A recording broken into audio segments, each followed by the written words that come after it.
Hello everyone, I am Cécile Barouk and I have just graduated from my BSc in Creative Computing at UAL. I'm very happy to be here with you to talk to you about Emo-Tech, which is the fusion between emotions and technology. I am very interested in blending those two topics because they seem very dissonant at first, but they can make artwork very powerful when they're paired together.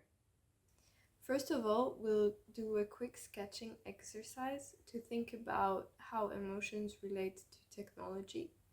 Then we will do an activity using Arduinos to make our first touch interaction. And finally, we will think about how we can use technology in our artwork to create emotion. So first, we'll grab our favorite sketching tool and we'll think about how technology makes us feel. To do this, I recommend you pick one object of technology that you use regularly and think about the interactions you have with it and how they make you feel. I picked the example of a smartphone. So as you can see, I use my smartphone to keep in touch with my family and friends, and this makes me feel care and love. The other thing I use my phone for is to look at memes, and that makes me feel fun and happiness. And the last interaction I wrote is looking at the news. Whether I want it or not, I tend to see the news on my phone, and this can give me worry and anxiety. Another suggestion I have for this activity is that you compare two objects of technology, one that is more simple and one that is more complicated. So I also picked a CD player because it's a much simpler tool. We know how a CD player works and the interactions with it are simple. We pick a CD, we put it in, and it plays the music. So the first feeling is being relaxed because I listen to music that makes me happy and I enjoy the moment and I'm relaxed. The other one is curiosity because I like to listen to CDs that I don't know about and discover new songs. And the last one is nostalgia because I also like to listen to older CDs. So once you have done that, you can compare the two and see if there's a difference between how each make you feel. About the negative emotions, you can think whether you have control to change this or not. If you don't have control over them, think about why and maybe think about the goal behind the creation of this tool. Now that we have expressed our emotions on paper, let's start our first activity with Arduinos. We're going to create our first touch interaction, and to do this we're going to use capacitive sensor. A capacitive sensor can detect touch or proximity using an electrical field. For example, the screen of a smartphone can be made out of a grid of capacitive sensors. This way we can detect where the finger is touching on the screen. Now I will show you how to make the capacitive sensor. So we're gonna start wiring the Arduino. I also put a sketch of the circuit online that you can check out to follow along if it's easier. So as you can see, I am putting two wires, one in the 2 and one in the 4, with 1 mega ohm resistor between the two. You can use a resistor calculator that will also be linked in the documentation for this workshop to check the colors you need for your resistor. I'm using a 1.2 M resistor because it's all I could find. After this, you're gonna plug in another wire that you are not gonna plug into anything else that we will use as our capacitive sensor.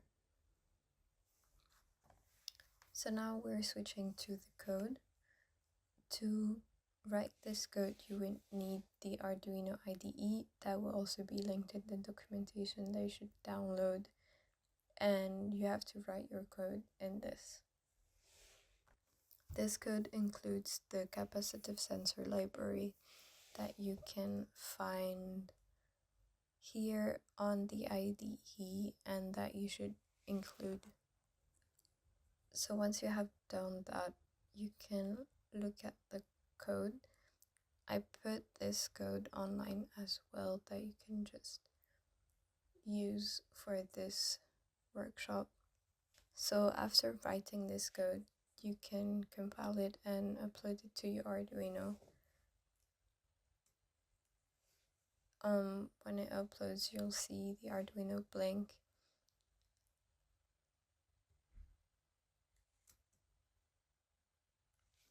Now that it is uploaded, you can open the serial monitor here and you will see the value change.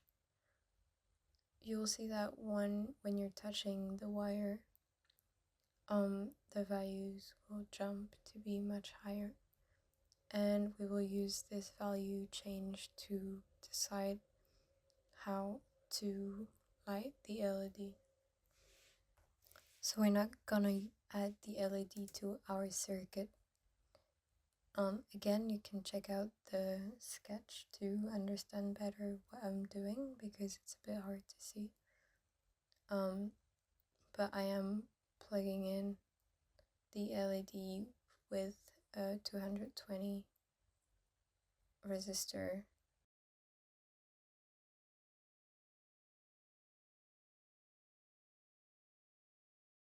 Now we just have to add that condition in the code that lights the LED on when the capacitive sensor measurement is high. So you can check out what values you were getting when you were touching the wire and add them in as a condition. So once you have done that, you can plug your Arduino back in and upload it, and you will see that when you touch the wire, the LED will light on.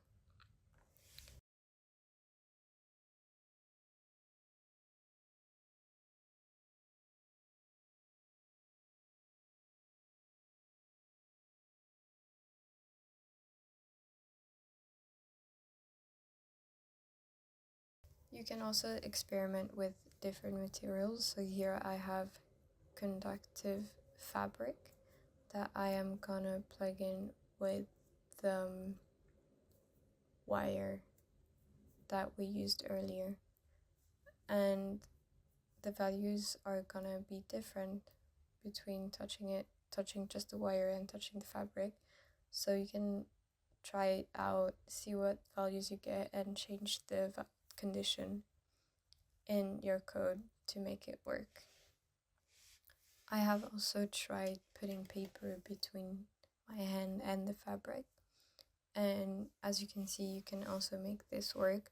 So if you want to hide the conductive material behind something for aesthetic purposes in your artwork, you can work out how to make it work by experimenting with it. I will share some examples and some tips to inspire you. So the first thing you can think about is how you can make things interactive. So we have experimented a type of interaction, but there are endless ways to make an art piece interactive. Capacitive sensors can work very well. There are a lot of different materials you can use to make a capacitive technology. You can use conductive fabric as we did. You can use conductive thread as well. All of these are very interesting to work with because they give an interesting sensation to touch. So you can think about how you can use technology to make things that seem impossible. You can think about robotics, you can think about how you can make things move. You can think about inflatables, for example, are a very fun way to make things move. Your goal with an art piece could also be to show reality in a different way. You can use technology to simulate reality. There are so many different technologies to explore and get inspired. I really recommend you to keep following the arts program to get inspired about new technologies and how to use them. We also have different creative technology courses at UAL. There's the CCI Creative Computing Institute that does lots of events and shows about creative technology. So I really recommend that you check out what those students are doing and the different events that are hosted there. So that brings us to the end of our tutorial. We have explored different ways we can use technology to foster emotions and how you can apply them to your artwork. This tutorial was made possible thanks to Arts SU and is part of the Art and Tech program. The Art and Tech program is a series of workshops, events, and opportunities about technology and arts. I'd be very happy to see what you get up to with technology and your own artwork, so feel free to share this with me. You're also welcome to write any questions or comments you have in this video. Thank you so much for following this with me, and I hope you really enjoyed it.